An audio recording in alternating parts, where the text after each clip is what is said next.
मुमुक्षु भी। संसार में दो प्रकार के प्राणी हैं, मुमुक्षु और बुभुक्षु।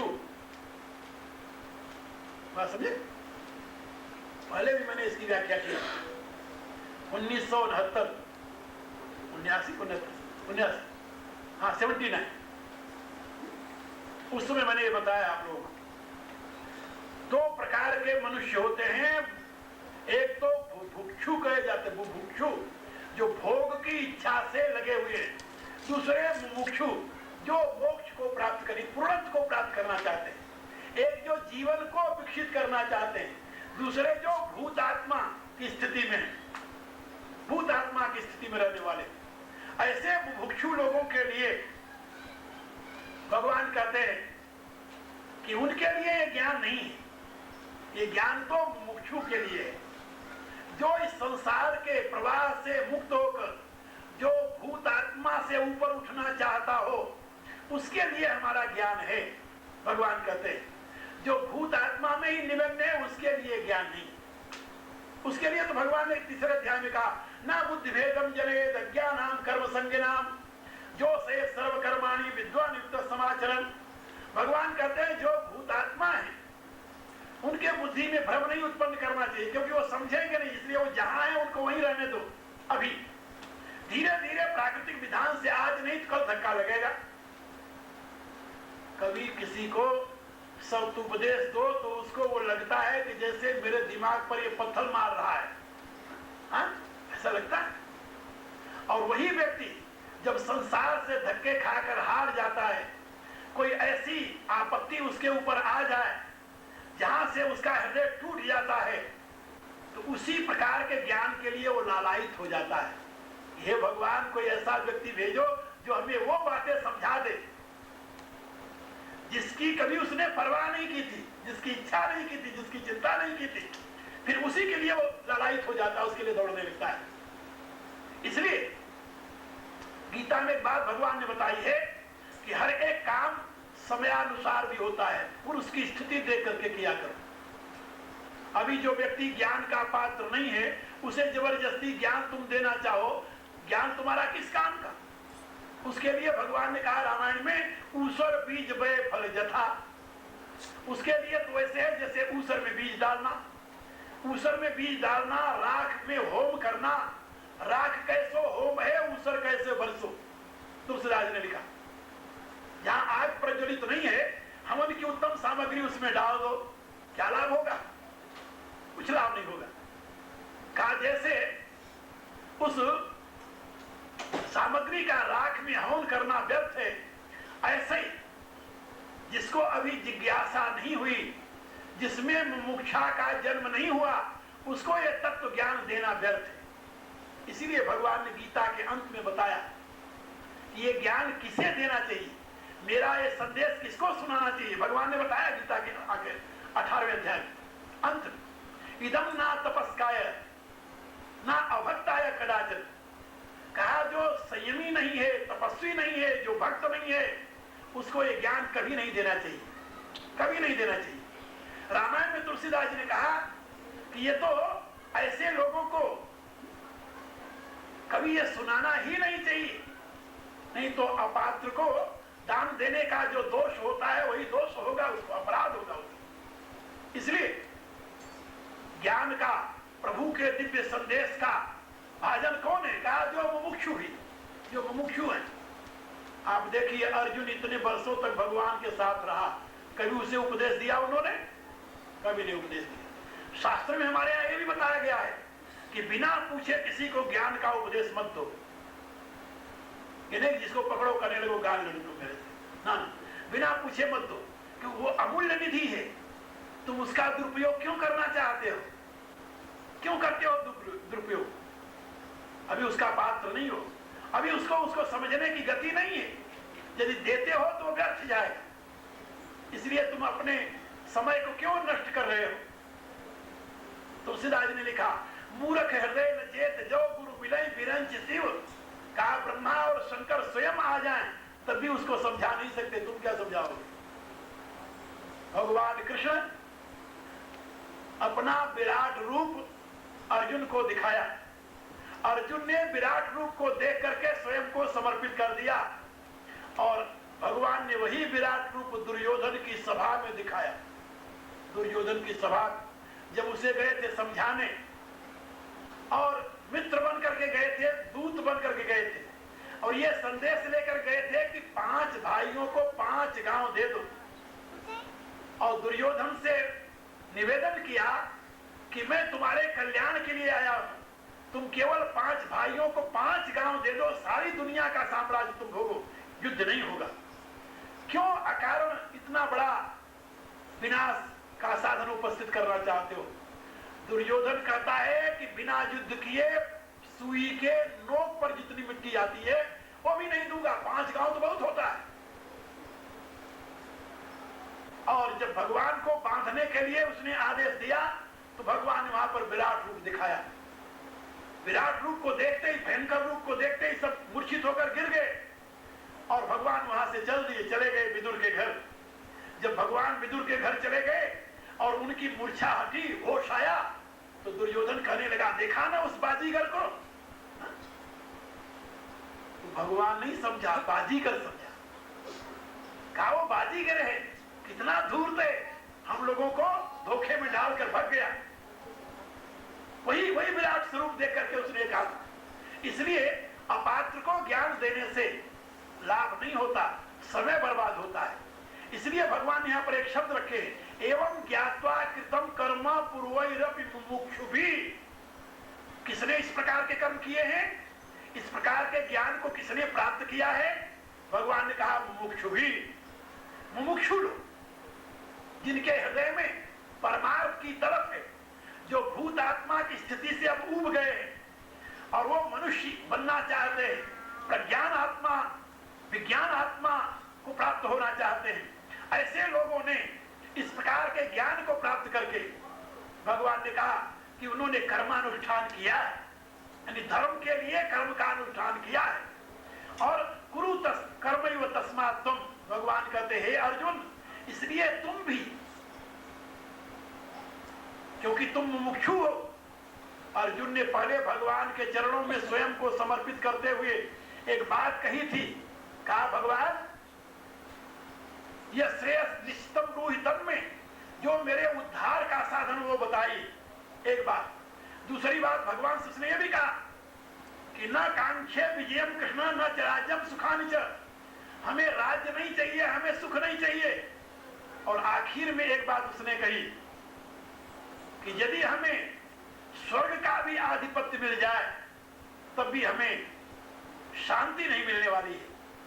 यानी मृतलोक के सुख से, स्वर्ग के सुख से जब आपकी वृत्ति हट जाए और केवल आत्म उद्धार की दृढ़ आस्था आप में जागृत हो जाए, आत्मानुभूति की उत्कट चाह आप में प्रकट हो जाए और आप ये निश्चय करने लगे कि जब तक परमात्मा साक्षात्कार नहीं होता या आत्मानुभूति नहीं होती तब तक इस जीवन में शांति नहीं मिलेगी। जब यह स्थिति आपको आ जाए तब आप मुमुक्षु की श्रेणी में कहे जाएंगे। उससे पहले आपकी संज्ञा बुभुक्षु है। बुभुक्षु के लिए कर्म है, मेहनत करो। मेहनत करने से क्या मिलेगा? पैसा मिलेगा। पैसे से क्या मिलेगा? सामग्री मिलेगी। सामग्री से क्या मिलेगा? का सुविधा मिलेगी। का सुविधा से क्या मिलेगा? कहे तो भगवान जाने, हो सकता है सुविधा से पागलपन भी मिल जाए। हाँ, सुविधा अधिक बढ़ेगी तो पागलपन मिलेगा, सुख मिलेगा। बोले नहीं, ये नहीं हो सकता, क्यों? सुख खरीदा नहीं जा सकता, ये बात याद रखो। सुख पैसे से नहीं खरीदा जा सकता, सुविधा प्राप्त की जा सकती है। सुविधा और सुख में अंतर है। हाँ, महंगी से महंगी कार में बैठ करके चलने वाला भी दुखी हो सकता है और एक मस्ती से सड़क पर पैदल चला जाने वाला भी सुखी हो सकता है। सुख और दुख साधन के ऊपर अवलंबित नहीं है। जितनी अच्छी नींद मेहनत करके आए हुए व्यक्ति को उस यानी मेड़ के ऊपर सोने से आ जाती है, उतनी अच्छी नींद ऊंचे से ऊंचे डलप के गद्दों पर नहीं आती, गोलियां खानी पड़ती है। फिर क्या करते उन्हें? हाँ, जब तक वो न खाए नींद नहीं आती। इसलिए सुख खरीदा नहीं जाता, साधन खरीदे जाते हैं सुविधा के। सुविधा और सुख में बड़ा अंतर है। एक महात्मा कहा करते थे, पैसे से तुम्हें हजारों स्त्रियां मिल जाएंगी। पैसा तुम्हारे पास है, बाजार में खड़े होकर के हजारों स्त्रियां खरीद सकते हो तुम, लेकिन धर्म पत्नी नहीं मिलने की कि मिलेगी है? ना, जो मिलेंगी वो धर्म पुटनी होगी। हाँ, पंजाबी लोग जानते होंगे पुटनी किसे कहते हैं। धर्म को नाश करने वाली धर्म पत्नी नहीं होगी, धर्म की रक्षा नहीं मिलेगी पैसे से तुम्हें। पैसे से स्त्री खरीदी जा सकती है, धर्म पत्नी नहीं। पैसे से बिस्तर खरीद सकते हो तुम, पैसे से नींद नहीं खरीद सकते। खरीद सकते हो पैसे से भोजन तुम खरीद सकते हो, लेकिन भूख नहीं खरीद सकते पैसे से। और यदि भूख नहीं लगी तो उत्तम से उत्तम भोजन तुम्हारा व्यर्थ है। एक सज्जन के यहां बैठा हुआ था, भोजन करने बैठे, कुछ लोग और आए थे, स्वामी जी भोजन कर रहे हैं उनके यहां, तो आ गए थे जैसे बुला लेते हैं लोग। तो भोजन करने बैठे तो अब खाने वाली चीज उनके सामने जो रखी हुई है, मैंने कहा स्वामी जी मैं तो यही खाऊंगा, बाकी चीज तो मैं खा नहीं सकता। क्यों नहीं खा सकते? डॉक्टर ने मना किया। मीठी चीज नहीं खा सकते, स्वादिष्ट चीज नहीं खा सकते, अच्छी पकवान बनी हुई नहीं खा सकते, डॉक्टर ने मना किया नहीं खाना है। अब बताइए, सारी मेहनत करके भोजन की सामग्री एकत्रित करने में क्या लाभ हुआ? यदि जिस सुख को तुम भोग नहीं सकते, उस सुख के साधन को इकट्ठा करने से तुम्हें क्या मिलेगा? तो कर्म जो है तुम्हें ये साधन दे सकता है, जीवन नहीं दे सकता। धर्म उसमें जीवन देता है और जीवन के साथ साथ तुम्हें कर्म का निर्देश देता है साधन के लिए। इसलिए भगवान यहां पर कहते हैं एवं ज्ञात्वा, ऐसा जानकर, क्योंकि जानने के लिए किसी सदगुरु की शरण में जाना होगा, किसी ज्ञानी के पास जाना होगा। इसी अध्याय में भगवान आगे कहेंगे तद विद्धि प्रणिपातेन परिप्रश्नेन सेवया उपदेक्षन्ति ते ज्ञानम ज्ञानिनः तत्त्वदर्शिनः। भगवान कहते हैं उस ज्ञान को प्राप्त करने के लिए किसी सदगुरु की शरण में जा,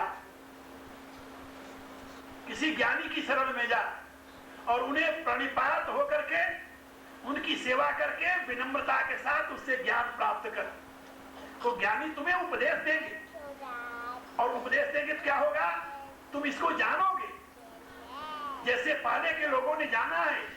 एवं ज्ञात्वा, ऐसा जान करके, कृतम कर्म पूर्वैरप मुमुक्षुभिः एवं ज्ञात्वा कर्म कृतम। मुमुक्षु लोगों ने ऐसा जान करके कर्मानुष्ठान किया है, यानी कर्म के लिए कर्म नहीं किया, धर्म के लिए कर्म किया है। और कुरु कर्मैव तस्मात् तुम, इसलिए हे अर्जुन तू भी उन्हीं का अनुकरण कर। जैसे पूर्व के महापुरुषों ने किया है, धर्म के लिए कर्म किया है, ऐसे तू भी धर्म के लिए कर्म कर। भोग के लिए कर्म मत कर, कामना के लिए कर्म मत कर, कामात्मा होकर कर्म मत कर, इच्छा की पूर्ति के लिए कर्म मत कर, धर्म के लिए कर्म कर। कर्म के लिए, काम के लिए कर्म करना और धर्म के लिए कर्म करने में कितना अंतर है? का कर्म वही है, लेकिन उसकी दृष्टि में अंतर है। एक अधोगति को ले जाता है और दूसरा ऊर्ध्व गति को ले जाता है। काम वही है, काम में कोई भेद नहीं है। अर्जुन पहले भी युद्ध करने गया था और बाद में भी उसने युद्ध ही किया, लेकिन पूर्व में युद्ध करने की जो उसकी अहम वृत्ति थी वो बाद में नहीं रही। पहले उसकी अहम वृत्ति जो थी वो कहता था कि जरा देखो मैं कौन मेरे साथ युद्ध करेगा, आप मुझे दोनों सेनाओं के बीच में ले चलो, भगवान से कहता है। और बाद में जब भगवान के द्वारा उसे ज्ञान मिला, वो कहता है करिष्ये वचनम तव, प्रभु मैं आपकी आज्ञा का पालन करूंगा। यानी पहले उसने कामना से प्रेरित होकर, विजय की कामना से प्रेरित होकर युद्ध किया, करने के लिए प्रवृत्त हुआ था, और बाद में प्रभु की आज्ञा से प्रेरित होकर कर्म करने में प्रवृत्त हुआ। प्रभु की आज्ञा से कर्म करने में प्रवृत्त होगे वो धर्म के लिए कर्म होगा, और कामना से प्रेरित होकर के कर्म कर्म में प्रवृत्त होगे तो वो भोग के लिए कर्म होगा। अब ये आपके ऊपर निर्भर करता है कि आप भोग के लिए कर्म में प्रवृत्त होते हैं या मोक्ष के लिए कर्म में प्रवृत्त होते हैं। भगवान कहते हैं मेरा जो ये संदेश है गीता का, ये मोक्ष के लिए है, भोग के लिए नहीं। इसलिए एवं ज्ञात्वा कृतम कर्म पूर्वैरपि मुमुक्षुभिः कुरु कर्म तस्मात् तुम पूर्वतरम कृतम, जैसे पूर्व के लोगों ने कर्म किया है ऐसे तू कर्म का अनुष्ठान कर। कर्म किसके लिए हो? धर्म के लिए। फिर इसे याद रखो आप लोग, ये गीता का अमृत संदेश है। जैसा कल मैंने बताया था, गीता का एक प्रकरण यहाँ आकर के इस 15वें श्लोक पर पूर्ण हो जाता है। अब इसके आगे भगवान ने एक मीमांसा शुरू की है, जो मीमांसा आपको वैदिक साहित्य में कहीं कहीं मिलेगा, लेकिन इतना क्लियर नहीं है। वो मीमांसा है किम कर्मा किम कर्मेति कवयोऽप्यत्र मोहिता, क्या करना चाहिए और क्या नहीं करना चाहिए। ये बहुत गंभीर विषय है। गीता में, महाभारत में, उपनिषदों में भी कहीं कहीं इसका विवेचन है, क्या करना चाहिए और क्या नहीं करना चाहिए। किसको हम धर्म में कर्म मान लें, किसको हम काम में कर्म मान लें, इसका निर्णय कैसे किया जाए, बहुत मुश्किल है। भगवान कहते हैं कि कवयोऽप्यत्र मोहिता, जो त्रिकालज्ञ हैं, पूर्ण प्रज्ञ हैं, कभी कभी वो भी मोहित हो जाते हैं, उनके भी समझ में नहीं आता। लेकिन सबके समझ में नहीं आता ऐसी बात नहीं, कभी कभी उनके लिए भी नहीं होता। भगवान राम चले जा रहे थे, विश्वामित्र जी साथ थे, ताड़का वन में पहुंचे, राक्षसी ताड़का देखते ही दौड़ पड़ी। ताड़का को आते देख करके ऋषि ने कहा, राम तुरंत धनुष पर बाण चढ़ाओ और इस राक्षसी का वध करो। भगवान राम ने कहा गुरुदेव इस समय प्रश्न उत्तर का समय नहीं है, जब तक तुम कारण पूछोगे और मैं तुम्हें बताऊंगा तब तक ये तीनों खा जाएंगे। पहले जो मैं कर रहा हूं, इट इज ऑर्डर, ये मेरी आज्ञा है, पहले इसका वध करो फिर हम तुम्हें समझाएंगे। राम ये कहने जा रहे थे कि गुरुदेव स्त्री पर बाण कैसे चलाऊं। गुरुदेव ने कहा नहीं, पहले इसका वध कर, बाद में बताएंगे। और अभी समझाने लगेंगे तब तक तो पहुंच जाएगी, खा जाएगी हम तीनों को। भगवान ने तुरंत बाण उठाया, ताड़का का वध किया। वध करने के पश्चात फिर गुरुदेव ने समझाया, अब मैं तुम्हें समझाता हूं, सुनो।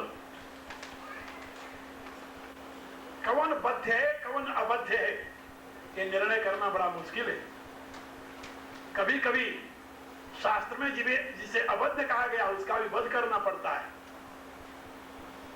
धर्म की रक्षा के लिए। इसलिए उन्होंने कहा कि धर्म ही श्रेष्ठ है, कर्म का निर्णय धर्म के अनुसार करना चाहिए, कर्म के अनुसार नहीं करना चाहिए। धर्म ही श्रेष्ठ है, धर्म ही पूज्य है, धर्म ही आधार है। धर्म क्या है? लोक है, लोक कल्याण। आप जरा सोचिए, माता पिता की आज्ञा का पालन करना धर्म है, परम धर्म है। अच्छा, एक बात मैं आपको बताऊं, सही यदि मेरे पिता, या दूसरे शब्दों में कहूं, यदि मैं पिताजी से पूछता कि पिताजी मैं महात्मा बन जाऊं, क्या आपकी राय है? तिलक लगाकर भेजते मुझे, हाँ बेटी चले जाओ, है? नो, कभी नहीं, बहुत मुश्किल है। कौन भेजता? यहां तो माँ बाप को संभावना हो जाए कि अमुक महात्मा के पास वो जाने लगा है, तभी उनके कान खड़े हो जाते हैं कि हाय भगवान, महात्मा कोई दूसरा बन जाए पड़ोस में, उसकी पूजा तो मैं करूंगा, कहीं मेरा लड़का न बन जाए। हा? हर एक माँ सोचती है कि मीराबाई पैदा हो लेकिन पड़ोसी के घर, हमारे घर में।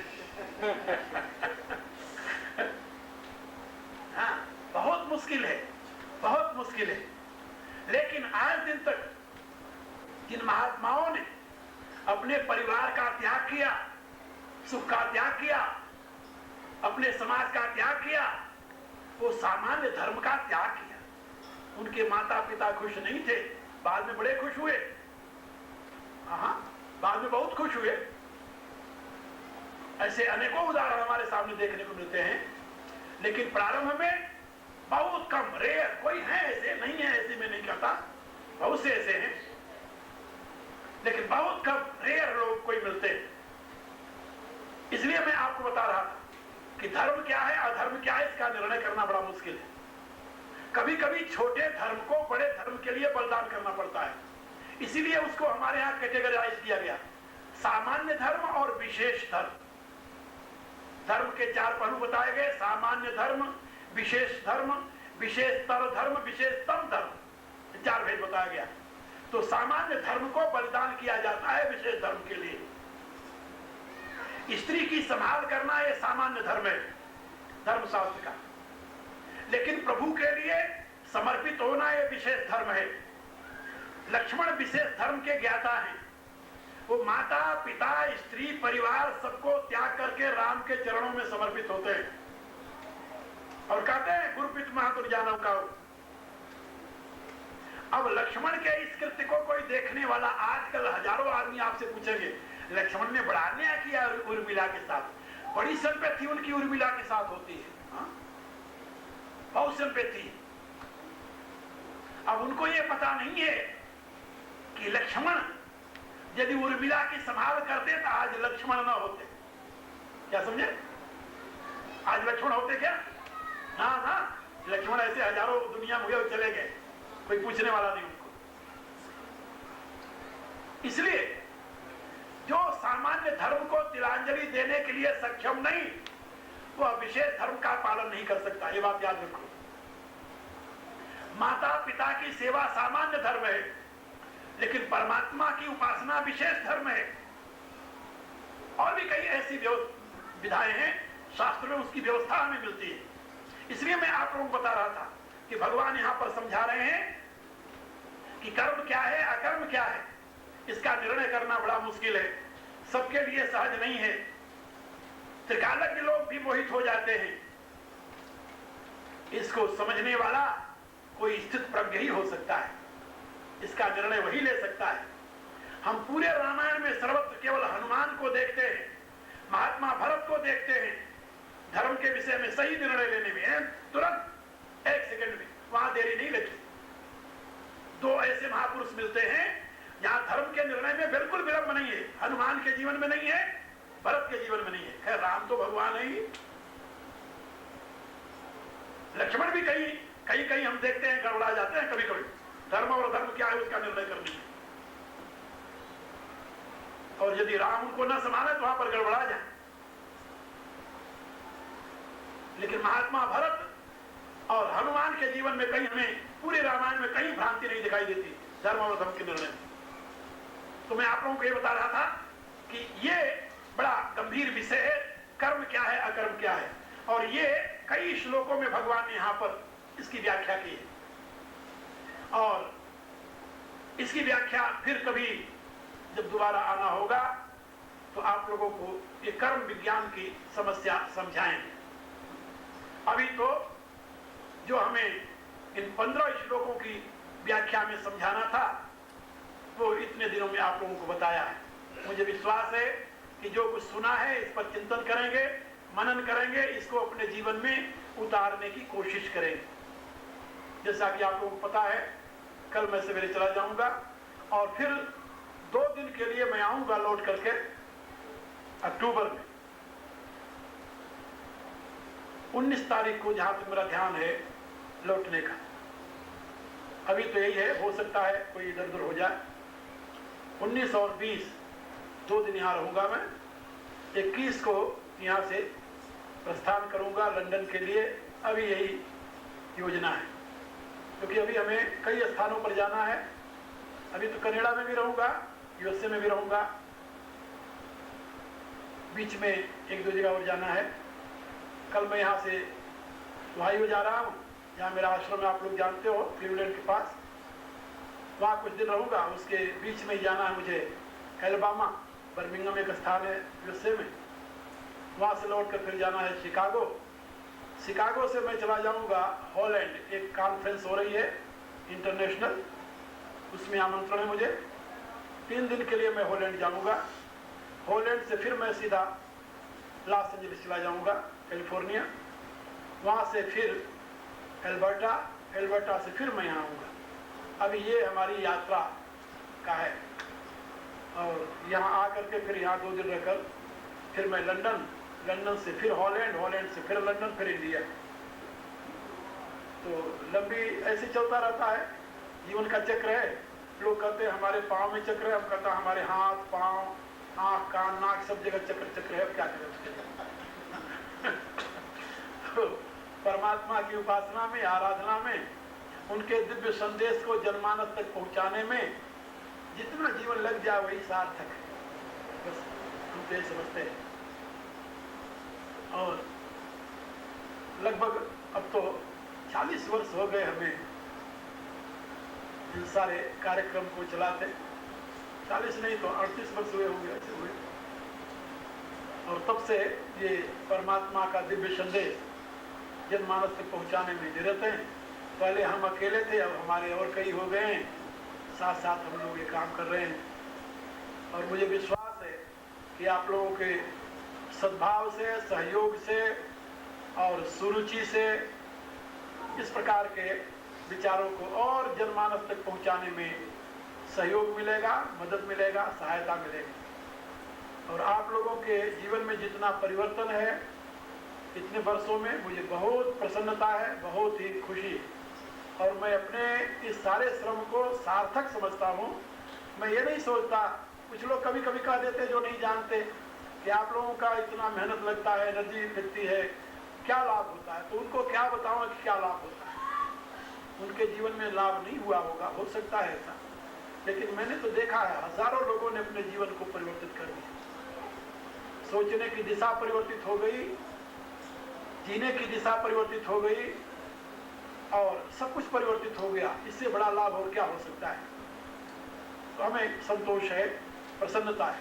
हृदय से आप सभी को मैं बार बार आशीर्वाद भी देता हूँ, प्रभु से प्रार्थना करता हूँ कि वो अपनी करुणा से आप सभी को सामर्थ्य दे, जिससे आप उसके बताए हुए दिव्य पथ के पथिक बन सके, भूत आत्मा की श्रेणी से ऊपर उठे, प्रज्ञान आत्मा, विज्ञान आत्मा की अवस्था को प्राप्त करें। यह मेरी शुभाशीष, अंतरतम की आशीष आप सभी के लिए।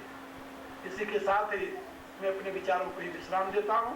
बाद में जिसको कोई पूछना हो, प्रश्न उत्तर करना हो, मैं यहीं बैठा हुआ हूँ। मेरे से बड़े आराम से आप लोग आकर के मिल सकते हो, प्रश्न उत्तर कर सकते हो। आज सभी के लिए यहाँ भोजन की व्यवस्था है, सभी भोजन करेंगे आराम से। आज छुट्टी का दिन है ही, जल्दी कुछ है नहीं, तो आप लोग बड़े आराम से भोजन आज करके 2:15 बज गया, मैं जानता हूँ भूख लगी होगी सबको। हाँ, इसलिए मैं अपने विचारों को ही विश्राम देता हूँ। आप प्रार्थना कर लो मेरे साथ और फिर उसके बाद में कुछ सूचना होगी तो हो जाएगी। और अभी हाँ, अभी डॉक्टर राव साहब मेरा धन्यवाद भी करेंगे, नहीं करेंगे फिर ये भी मुश्किल हो जाएगी। पहले आरती कर ली फिर धन्यवाद करेंगे। अच्छा, पहले आरती होगी फिर धन्यवाद होगा। धन्यवाद ना भी करे तो मैं मान लिया, एक्सेप्ट कर लिया मैंने। हाँ बिल्कुल। हाँ, और भी कुछ करना भाई, अभी चैतन्य ज्योति को भी कुछ करना है। अभी तो अपने पुस्तकों के लिए कहेंगी, पत्रिका के लिए कहेंगी, आप लोगों से सहयोग के पता नहीं क्या क्या कहेंगी, इनकी भी बात सुनिए। अब प्रार्थना कीजिए मेरे साथ। यदि प्रेम प्रभु से चाहता, अभिमान को तजता तरे, दे छोड़ सब अरमान नित, हरि नाम जप दिन रात रे, संसार के वैभव सभी, तू जान जलती आग रे, दे त्याग रे सुख सपन का, बीती निशायब जाग रे, प्यारे तुम्हारे प्रेम के, जो पात्र हैं संसार में, वे जाएंगे सब एक दिन, तज के तुम्हें राजधानी